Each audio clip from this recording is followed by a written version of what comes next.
Creo que no voy a poder hablar tan rápido como para cubrir todo el tema que tengo. Voy a tener que acortarlo, así que oren para que saque las cosas las más importantes que el Señor quiere que salgamos con ellas hoy. Pero de todas formas, ya por el canto y por la introducción con el versículo, ya saben que voy a hablar de José, de la vida de José. José, el hijo de Jacob. Yo sé que muchos conocemos, algunos no conocen, pero José era el 11º hijo de Jacob. Él y su hermano Benjamín eran los más queridos que tenía Jacob, porque eran hijos de Raquel, que era la mujer que él había amado toda la vida. Y resulta que muy pronto Raquel se muere, porque Raquel se muere cuando da a luz a Benjamín. Y eso hizo que Abraham quisiera muchísimo más a esos dos para que los otros hermanos tuvieran envidia y también para que se formaran ciertas características dentro de José de autosuficiencia, porque él se daba la tarea de recriminarle a los hermanos por las cosas, por las faltas que ellos hacían. Así que había un antagonismo entre ellos. Y como ellos eran pastores, ellos salían a llevar sus ovejas, su propiedad, para que pudieran apacentar en algún lugar bueno, que tuviera abundante pasto. Y en eso lo llevaba a que estuvieran bastante tiempo fuera de la casa. En una oportunidad se habían alejado mucho más tiempo y Jacob, el padre, le pide a José que vaya y busque a sus hermanos, que le lleve ciertas provisiones y que le traiga un informe de cómo ellos estaban. José sale contento, lleva su equipaje y trata de buscar a sus hermanos, pero no los consigue. Pero se encuentra con alguien que le dice, mira, están en Dotán, porque aquí se acabó el pasto y entonces ellos fueron a buscar pastos mejores. Así que él llega y los busca y los consigue en el sitio. Y apenas ellos lo ven, dicen, aquí viene el soñador. Porque él había soñado en 2 oportunidades que él iba a ser grande, que el Señor le dio unos sueños para que él supiera. Uno de los sueños era que los atados de trigo, el de él estaba de pie y los de sus hermanos y de su padre y su madre se inclinaban a él. Por eso ellos dijeron, no, mira, aquí viene el soñador, vamos a matarlo.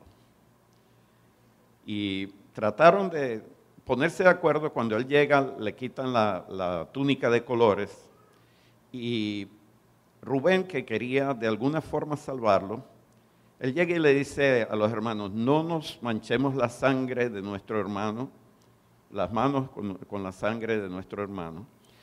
Vamos a ponerlo en el pozo. Y lo pusieron en el pozo. Y él tenía una idea de que él lo iba a sacar del pozo para mandárselo de regreso a su padre. Pero pasaron unos madianitas, que eran unos ismaelitas que venían en una caravana llevando especias, mirra a Egipto. Y Judá dijo, en vez de matarlo, vendámoslo. Y lo vendieron por el precio de un esclavo, por 20 monedas de plata. Así que un niño, un joven, él tenía 17 años en ese momento, que había sido querido, que había sido considerado por su padre, pasa a ser ahora un esclavo. Y cuando él va con la caravana, va hacia Egipto, cuando ellos pasan Canaán, él ve las colinas donde estaba la tienda de su padre. Y él se podía imaginar cómo iba a estar su padre si él no regresaba. Así que eso lo llevó a una depresión tremenda, se deprimió y empezó a llorar. Así que cuando llegan a Egipto, ellos, los ismaelitas, lo venden a Potifar, que era el jefe de la guardia del faraón. Y Potifar lo pone en su casa a trabajar. Y sabemos lo que pasó, porque la Biblia nos dice que José era de bello semblante, era bien agraciado, era muy, no podemos decir bello, guapo. Entonces, la mujer de Potifar, que no era muy pura, ella empezó a hacerle insinuaciones, le decía, duerme conmigo, y él siempre le decía, mira, ¿cómo lo voy a hacer? Si aquí en esta casa no hay nadie más grande que yo, todo lo ha puesto tu Señor en mis manos. Lo único que Él no ha puesto en mis manos es a ti, porque tú eres su esposa. Además, ¿cómo voy a hacer este pecado tan grande contra mi Dios? Pero en una oportunidad ella lo agarra cuando él estaba solo, allí entró solo a la casa. Y cuando él vio que ella lo había agarrado, él soltó la túnica que tenía y salió corriendo. Y ella dijo que él vino a deshonrarla y armó un alboroto. Así que cuando vino su amo, el Potifar, ella le dijo, mira, el siervo que tú has traído, el hebreo ese, vino aquí para profanar para abusar de mí, quería dormir conmigo. Así que yo agarré y él salió corriendo, pero aquí está la ropa que él tenía. Potifar se puso bien bravo, molesto, pero no tanto se había puesto molesto con José, pero se había molestado con su esposa, porque él sabía que ella no era tan pura, tan pristina, como ella quería mostrar. Así que agarró a José y lo metió en la cárcel donde estaban los presos del rey. Si José hubiese sido en realidad culpable de lo que lo habían acusado, su cabeza hubiera rodado en el mismo momento. Pero ahora comienza la odisea de José en la cárcel. Si ustedes no creen que él fue puesto en la cárcel, tienen que revisar las escrituras. Dice que grillos habían puesto en sus manos y sus pies. Y estaba en lo que podríamos llamar una mazmorra. Ahora imagínense ustedes, el soñador. Había recibido un sueño del Señor que va a ser grande, que va a ser próspero. Y su padre lo quería. ¿Dónde estaba? Estaba metido en un calabozo. Entonces él empieza a orarle al Señor. Dice, Señor, pero ¿cómo es posible? Yo que quiero hacer todo bien y todo me va mal. Quiero ser bueno y mira lo que he recibido solamente problemas. Todo en mi vida han sido problemas.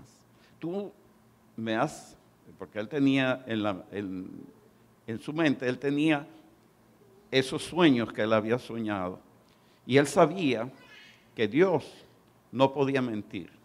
Y él sabía que Dios de alguna forma iba a traer esos sueños que iban a ser realidad, pero no sabía cómo ni cuándo, porque estaba viendo dónde estaba en ese momento. Y el versículo de esta mañana nos dice que a pesar de que José estaba en la cárcel, dice, ¿quién estaba con él? Jehová estuvo con él todo el tiempo. Entonces, nosotros vemos en realidad que Dios estuvo con él cuando lo vendieron. Dios estuvo con él cuando lo engañaron. La esposa de Potifar lo engañó. Pero es terrible ahora. Él está la primera noche en la cárcel. ¿Cómo creen ustedes que se había sentido? ¿A alguien de ustedes los han difamado o le han echado la culpa de algo que ustedes no hicieron? ¿Y han mentido de que ustedes hicieron algo y ustedes no lo hicieron? ¿A alguien de ustedes le pasó eso? Pues a mí me pasó y quiero contarle una breve experiencia. Cuando estaba en el segundo semestre de ingeniería en Venezuela, estábamos en un examen de matemáticas, de álgebra, y yo estaba sentado en el segundo pupitre, en el segundo asiento, y el profesor estaba delante de nosotros, caminando de un lado por el costado, en todo el examen. Y yo termino lo que yo sabía, la parte teórica no me acordaba bien y no quería inventar, y entonces ya estoy por pararme, y le digo al compañero que está delante de mí, le digo, ya terminé, me voy a entregar el examen. Y en eso entra un profesor de afuera y me quita la prueba y me dice que yo me había copiado. Y perdí, por supuesto perdí, porque no quisieron, dijeron y demostraron que me había copiado. Sin embargo, fui falsamente culpado, porque no me había culpado. ¿Usted se ha sentido alguna vez que alguien ha mentido y los ha perjudicado a ustedes? Porque eso lo lleva a usted toda la vida. Y hasta hoy, en este momento, a mí me causa dolor el hecho de que yo fui falsamente acusado. Todo lo que yo pude hacer para demostrar que yo no me había copiado, y quería ir al departamento, a la directora del departamento, para que me pusieran una prueba, para que vieran que yo había hecho todos los problemas, porque teníamos un buen profesor. Ellos ni siquiera me hicieron caso. Hasta hoy día yo siento el dolor de lo que me ocasionaron en ese momento. Ahora, imagínense ustedes cómo se sentía José. ¿Cómo se sentía José de pasar de ser un hijo privilegiado, mimado, a ser un esclavo, sin haber tenido él la culpa? Pero el versículo 21 dice, pero Jehová estaba con José y le dio el favor con el guarda de la prisión. Sigue diciendo los versículos que el guarda de la prisión no tenía nada que ver con las cosas que había depositado en las manos de José, porque el Señor lo prosperaba en todo lo que José hacía. ¿Ha estado usted en algún momento que usted ha estado deprimido? Ustedes saben que por lo menos José debía haber estado deprimido. Pero llegó un momento que él se acordaba de las enseñanzas de su padre y se acordó del Dios de su padre, porque Jacob le contó toda la experiencia cuando él fue, que salió de la casa del padre y se encontró con el Señor, y el Señor fue su Dios. Y él le dijo, si el Señor, el Dios de mi padre, hizo todas las cosas para mi padre, yo sé que Él lo hará por mí. Y él decidió en ese momento seguirle al Señor y hacer su voluntad. Así que vemos que José entrega su corazón al Señor y el Señor lo guía. ¿Han pasado ustedes por alguna experiencia similar? ¿Han visto la mano del Señor guiándolos?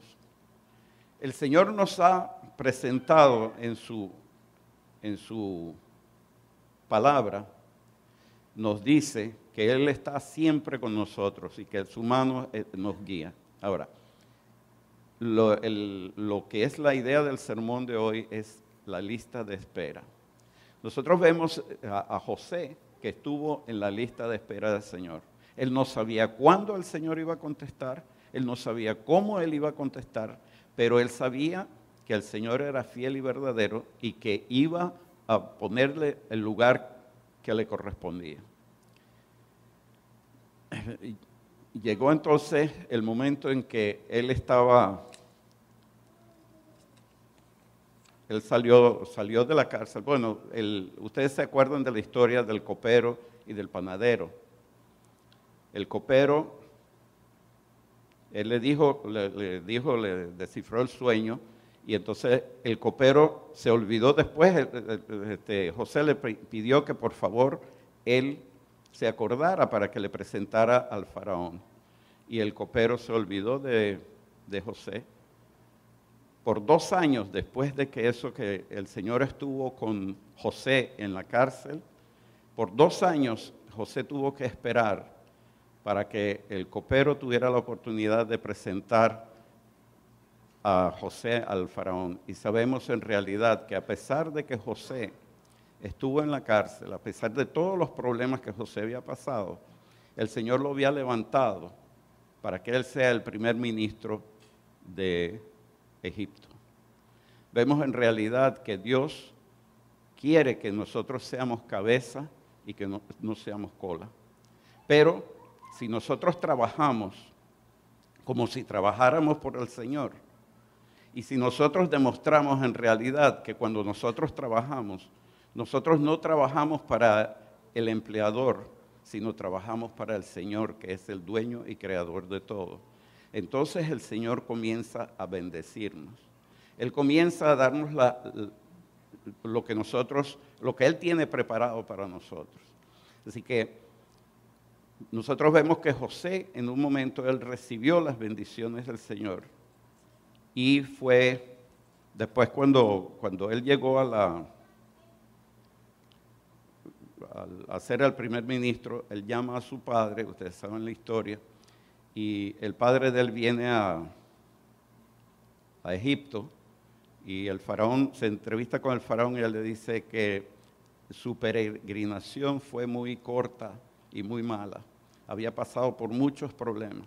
Así que nosotros pasamos a veces por problemas y no sabemos por qué. Pero hay veces que el Señor nos está enseñando a través de las pruebas que Él nos está formando, nos está preparando para algo. Así como Él preparó a José, que él pasó de estar en la cárcel, fue preparado a través de todos los problemas que había tenido, pasó a ser un hombre importante, el segundo hombre de Egipto. Y eso es precisamente lo que el Señor quiere hacer con nosotros. Por eso a veces nos tiene en la lista de espera. ¿Qué hacen ustedes cuando están en la lista de espera y el Señor no contesta ninguna de las oraciones o aparentemente el Señor está en silencio? ¿Qué hacen ustedes? Muchas veces nos deprimimos y a veces es hasta lógico que pasemos por un desaliento, una depresión. Pero, ¿qué tenemos que hacer para salir de la depresión, salir de ese desánimo? Las Escrituras dicen, tenemos que ir a las Escrituras. Hay dos cosas que el Señor nos pide que hagamos. Que volvamos a las Escrituras. La Biblia nos dice que las experiencias de lo que han pasado otros, que han tenido otros en el pasado, nos pueden servir para que nosotros tengamos esperanza que por las pruebas que nosotros estamos pasando en este momento. Así que tenemos que ir a las Escrituras, pero ¿qué quiere el diablo o el enemigo? ¿Qué quiere hacer? Él nos quiere evitar que nosotros vayamos a las Escrituras. Hay otra cosa que también nosotros podemos usar o hacer, es cantar. Hay un salmo que dice, cantaré de las grandezas del Señor, para siempre cantaré, cantaré. ¿Ha cantado usted alguna vez para sentirse reanimado? Yo no tengo muy buena voz y no soy un cantante que digamos que voy a cantar y no soy, pero yo tengo un teléfono y entonces en vez de estar conectado con la radio para escuchar las noticias, yo prendo el teléfono, lo pongo en YouTube y están todos los cantos adventistas en él. Entonces usted puede poner el canto y cantar y gritar y la gente dice, uy, ¿qué le pasa a este? Este está loco. Pero no, esa es la forma de salir del desánimo, que nosotros podamos hacer de las Escrituras. Así es, eso es lo que quiere Dios que nosotros hagamos, que vayamos a las Escrituras. Hay otro versículo también, y cuando nosotros estamos desanimados hacemos completamente lo contrario. Dice, el versículo lo leyó el pastor Roechi, que no debemos dejar de congregarnos. ¿Por qué? ¿Por qué no debemos dejar de congregarnos? Primero, porque en la unión o en la multitud está la fuerza. Y segundo, porque tenemos que animarnos unos a otros diciéndonos, vamos a ir al cielo juntos. ¿Por qué? Porque no depende de mí, porque si dependiera de mí, estaríamos perdidos. Si dependiera de ti, Clarita, o de ti, Nilsa, o de ti, Ela, o de cualquiera de nosotros aquí, estaríamos más que perdidos. Pero sabemos que eso depende de nuestro Señor, de Jesús, porque Él ha hecho todo para nosotros. Y entonces a veces el enemigo nos lleva a una situación bien incómoda, y a veces nos da golpes y golpes y golpes. ¿Y qué hace? Nos hace que caigamos de rodillas. Y una vez que nosotros estamos de rodillas, le digo algo, que no hay nada más peligroso para el enemigo que un cristiano que esté de rodillas. Pues lo más importante que nosotros tenemos es la oración. Porque la oración es la comunicación con el Padre. Y cuando nosotros oramos, dice las Sagradas Escrituras y el Espíritu de Profecía, que poder sale de lo alto para alentarnos, para levantarnos, para que podamos seguir viviendo, para que podamos tener la esperanza y la certeza de que Dios está a nuestro lado, que Él quiere convivir con nosotros, quiere pasar con nosotros todas las pruebas. Hay veces que tenemos pruebas y escondemos muy bien las pruebas. No las comentamos con nuestros amigos, con nuestros hermanos. A veces ni los familiares saben. Y si los familiares saben acerca de los problemas, somos buenos para disimular, para crear un frente, para cubrir las cosas que nos pasan, porque hemos creado una imagen y no podemos presentar los problemas y en la condición que nosotros estamos, porque pensamos que no nos van a querer si nosotros decimos la verdad de lo que nos está pasando. Por eso tenemos que congregarnos, porque tenemos que decirle al hermano, hermano, yo tengo un problema, ora por mí, tengo algo que no puedo resolver, juntémonos para orar, vamos a animarnos que vamos a ir juntos al cielo.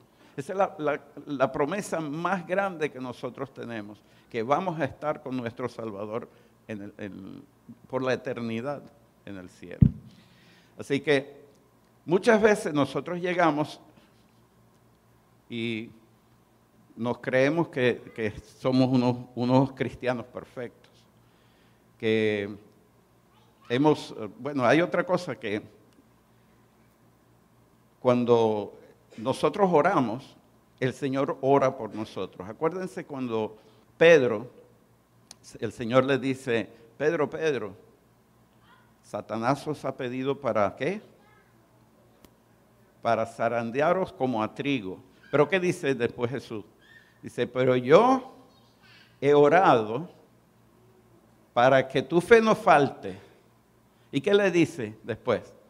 Le dice, y una vez que te conviertas, porque muchos de nosotros pensamos que ya nosotros estamos convertidos y no estamos convertidos, y Pedro tampoco estaba convertido, porque a pesar de que Pedro estuvo 3 años y medio en el medio de Jesús, caminando con Jesús, vio los milagros que Jesús había hecho, vio la resurrección de Lázaro, la alimentación de los 4,000, de los 7,000, caminó sobre el agua y sin embargo no estaba convertido. Él pensaba que estaba convertido. Así nosotros pensamos que estamos convertidos, pero en realidad no lo estamos. Así que el Señor quiere que nosotros, cuando nos convertamos, entonces vayamos y nos animemos uno a otro. Pero muchas veces nosotros fingimos que nosotros estamos convertidos, queremos creer que estamos convertidos y que somos unos cristianos perfectos. Y entonces venimos bien vestiditos, con una carita tremendamente feliz, y venimos a la iglesia y decimos, feliz sábado, feliz sábado, feliz sábado. Pero sin embargo, a la mayoría de la gente que le decimos feliz sábado, no los podemos ni ver, no los podemos ni tratar. No lo podemos tratar. Eso no es en realidad estar convertido. El cristiano convertido es, yo no sé si ustedes saben o se acuerdan de unos muñecos que los llamaban los porfiados, que tenían una base grande atrás, abajo, y entonces tú llegabas y le dabas un golpe y él iba para abajo y después se volvía a parar. Iba para abajo y se volvía a parar. Que no podías tumbarlo. Por más que le dieras duro, él llegaba abajo y se levantaba otra vez. Pues así debe ser el cristiano, así debemos ser nosotros. Que a pesar de que el Satanás nos dé el golpe más fuerte que él puede darnos, nosotros volvamos otra vez a estar levantados. Y únicamente podemos estar levantados si estamos en Cristo Jesús. Él quiere que nosotros seamos uno con Él y que seamos uno los unos con los otros. Si yo sé de alguien que tiene alguna necesidad, yo tengo que esposar esa necesidad como si fuera mía y presentársela al Padre. Porque sabemos que Jesús está intercediendo por nosotros. Y hay veces que nosotros estamos tan desanimados que nosotros creemos que no valemos nada, que nuestra vida se acabó, que no nos vamos a salvar. Como estaba comentando o hablando con un amigo, y él me decía, no, yo tengo un problema bien grave, porque ahí dice que yo tengo que confesar todos los pecados. Y dime tú, ¿y si yo no he confesado un pecado? Y vivía atormentado con eso, de que si él no había confesado un pecado, no se iba a salvar. Yo le dije, si tú crees que Dios te ama, no puedes pensar que Él no va a permitirte que tú pidas perdón por todos los pecados que tú has hecho. Y Él te los va a perdonar. Hay ciertas cosas que nosotros hemos sido instruidos en nuestra juventud, que Dios es un Dios castigador, que Dios es un Dios que corre detrás de ti para darte por la cabeza cuando tú te portas mal o cuando estás desanimado y que no quieres creer y que no quieres orar y que no quieres hacer nada. Cuando nosotros estamos más desanimados y cuando estamos más perdidos es cuando el Señor nos busca más. No creas que por haberte sentido desanimado y aún porque te haya podido faltar la fe, el Señor te ha abandonado. Dice que en ese momento yo estoy convencido de que el Señor me está buscando más y está trabajando más para que yo regrese. Está trabajando más para salvarme. Él te ama y te seguirá amando a pesar de todas las cosas. Él te quiere enamorar. Él quiere que tú te enamores del Señor. Él quiere que tú lo conozcas. Porque Él quiere salvarte. Y Él está más interesado en tu y mi salvación que nosotros mismos. Así que nosotros tenemos que darle al Señor que Él pueda entrar en nuestras vidas, que Él pueda morar en nuestras vidas para cambiarnos, para que nosotros podamos ser lo que Él quiere que seamos. Porque si nosotros estamos en la lista de espera del Señor, si nosotros estamos en los problemas pasando con las tribulaciones y los problemas que nosotros tenemos en nuestra vida, es porque el Señor nos está preparando para algo que Él tiene para nosotros en el futuro. Fíjense cómo trabajó con José. Él trabajó con José, ¿cómo? Trabajó a través de todas las etapas de los golpes duros de la vida que Él ha pasado. ¿Has tenido tú algunos golpes de la vida? ¿Has estado delante de una pared y te has estado golpeando la cabeza en la pared y no puedes pasar porque no has aprendido la lección y el Señor te la hace repetir y repetir otra vez hasta que aprendas? Yo tenía un amigo que lamentablemente murió hace bastante tiempo y él comía enfrente de su negocio. Había un restaurante bueno allí, él comía allí. Y en ese restaurante había un karaoke, en la Castellana. Había un karaoke, para los que conocen Venezuela, Caracas. Había un karaoke y entonces cantaban al mediodía, todos se podían parar y cantar. Y entonces si la gente lo aplaudía, él podía seguir cantando. Pero si no lo aplaudía, tenía que irse a sentar arrinconado ahí. Y llegó un señor y cantó tan mal, que todo el mundo estaba solo deseando que terminara de cantar para no escuchar el desastre que estaba haciendo. Y terminó de cantar y se está retirando y va a soltar el micrófono y el hermano de mi amigo y mi amigo saltan y empiezan a aplaudir, que cante, que cante, que cante, hasta que aprenda.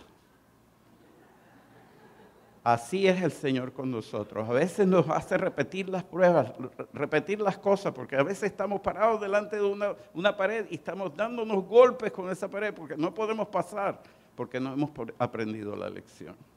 Cuando pregunté si habían pasado por los golpes duros de la vida, José había pasado por una universidad de los golpes duros de la vida. Y le voy a decir, el primer semestre, traición de los hermanos. El segundo semestre, en el pozo. El tercer semestre, vendido como esclavo. El cuarto semestre, en los brazos de la mujer de Potifar. El quinto semestre en la mazmorra. ¿Ustedes creen que él podía de alguna forma pensar cómo Dios lo iba a sacar de ahí y cómo iba a ser Dios para cumplir el propósito que él tenía para él? Y sin embargo el Señor lo sacó de ahí y lo puso como primer ministro de Egipto. Eso es lo que el Señor quiere hacer contigo y conmigo. Él quiere que nosotros seamos cabeza. Y si nosotros trabajamos sinceramente para el Señor, vamos a estar una cabeza y un hombro por encima de todo el mundo, porque Él nos hará cabeza. Hay una historia que fue escrita, hay una señora que se llama Anne Johnson Flint. Esta es una señora que cuando ella era joven quedó huérfana, porque la mamá murió cuando nació su hermanita. Después que murió su mamá, su padre estuvo muy enfermo con una enfermedad crónica y el padre no podía tener cuidado de las dos niñas. Así que con una tía y el padre consiguieron uno de los vecinos que adoptaran las niñas. Ellos eran Johnson y después le agregaron el Flint. En realidad no le faltó nada a ella en su juventud y en su niñez. Todo era escaso, pero había todo. Había amor de los padres adoptivos, había dinero para la comida, para la educación. Y ella comenzó a estudiar. Pero cuando ella ya estaba en el primer año de estudio, cuando estaba terminando, su madre se enfermó, la madre adoptiva, y también murió. O sea que fue doblemente huérfana. Y entonces ella, como era una estudiante muy privilegiada y a ella le gustaba mucho leer, se devoraba todos los libros. Ella hablaba muy bien y escribía muy bonito. Así que ella tuvo que salir a trabajar y el colegio donde ella hizo un año la contrató como maestra porque tenía ciertas aptitudes. Así que ella empezó a trabajar como maestra en el mismo colegio. El segundo año ella se enfermó. Comenzó todo el cuerpo a tener incontinencia y empezó a sufrir de una infinidad de enfermedades, pero la más mala fue la artritis reumática. Esa artritis reumática le hizo confinarse a una silla de ruedas.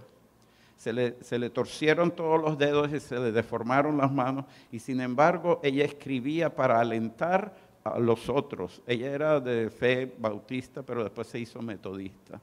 Ella nació en el 1866 y murió en el 1935. Toda esa vida que ella tuvo fue de dolor, de angustia y de tribulación. Y sin embargo, ella ha escrito los poemas más lindos, que uno de ellos fue llevado, hicieron música con él. Y muchos venían a ella para consolarla en su estado de enfermedad, para aligerar su carga y aliviar su dolor. Y salían reconfortados ellos mismos de cómo ella tenía esa relación con el Señor. Estoy tratando de buscar el poema. Yo traté, en mi poco vulgar castellano, de traducirlo del inglés al castellano. Y entonces quería leerles un segundito.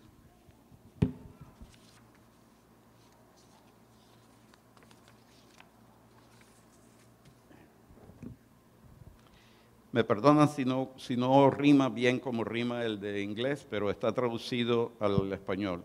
Él da más gracia. Él da más gracia cuando la carga es mucha.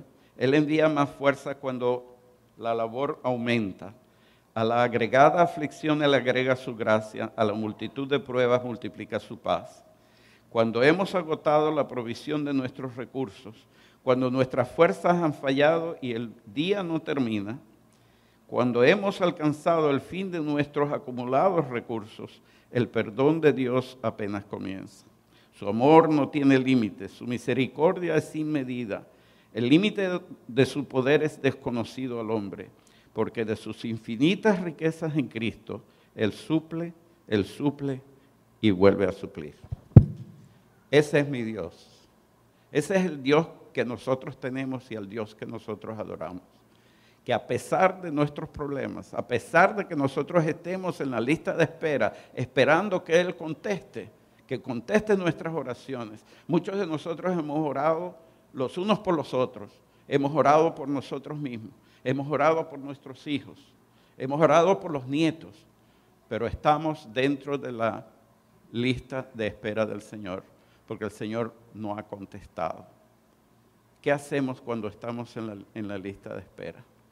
Tenemos a veces que animarnos nosotros mismos y tenemos que animarnos con la palabra del Señor. Hay otro testimonio, otra experiencia que hemos tenido. En el 2006, la Conferencia de la Florida hizo un plan para ir a Perú, para predicar, para preparar el camino para una gran cruzada que el pastor Alejandro Bullón iba a hacer. Fuimos más de 100 personas, él y yo estuvimos entre el grupo. Alan Machado y otra gente, fueron el presidente de la conferencia fue. Y nosotros predicamos y se bautizaron, yo bauticé 11 personas, se bautizaron más de 100 personas en ese poquito, era una semana lo que nosotros tuvimos allí. Y nosotros visitamos los centros de estudio, que eran unos pequeños grupos, lo que queremos hacer aquí. Y visitamos muchos de los pequeños grupos, pero uno nos llamó mucho la atención. Y la anfitriona de ese grupo era en su casa. Su casa era bien humilde. La luz tenía que tener un switch que diga prendido y apagado, porque se veía más la luz, el switch que lo que alumbraba la lámpara. La lámpara, el bombillo era como de 5 watts, de vatio, porque no se veía casi nada y el piso era de tierra. Sin embargo, ella abrió su casa para hacer un grupo de oración, un pequeño grupo. Y ella nos contó una historia, la historia de ella. Dice que ella estuvo estudiando con el grupo por 6 años. Por 6 años. Y entonces ahora ella abrió las puertas de su casa para que se reúna el grupo pequeño en su casa. Fíjense cómo es, el Señor la hizo pasar por la lista de espera por 6 años y después de prepararla a través de ciertos problemas de su vida, ella decide abrir las puertas de su casa para que se continúe el grupo de oración allí en su casa.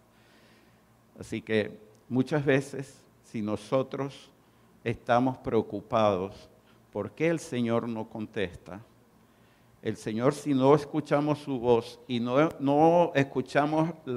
oímos la respuesta a nuestras oraciones, es porque el Señor está trabajando y dice que Él es el maestro contratista y Él está construyendo el edificio de nosotros. Nosotros somos un edificio que Él está construyendo. Y Él dice, aún no he terminado. Pero si nosotros oramos, si nosotros nos animamos, si nosotros cantamos, lo más lindo es agarrar los salmos y cantar los salmos. Esas son las alabanzas que hacía el pueblo de Israel delante de Dios. Nosotros tenemos unos himnos preciosos. ¿Vieron los himnos que cantamos hoy? Para la gloria y la honra del Señor. Así que si estás desanimado, si estás pasando por problemas en tu casa, si tus hijos se han divorciado y no consigues sino que una vida rota y un matrimonio deshecho que hiere tu corazón y tú no puedes hacer nada, los has presentado al Señor, confía. Confía que el Señor va a responder en su tiempo y que todas las experiencias que hemos tenido en nuestra vida son para prepararnos para un futuro trabajo que el Señor tiene para nosotros, una futura comisión que el Señor tiene reservada para ti y para mí. Y también te quiero decir a ti que estás mirándonos a través de los medios sociales, el Señor no se ha olvidado de ti. El Señor te ama, el Señor te sigue, el Señor te quiere enamorar para que tú puedas conocerlo, que Él es el Creador y Él es el Salvador y Él es nuestro sustentador. Que Dios nos bendiga para que podamos confiar que el proceso de Dios es perfecto en nuestras vidas.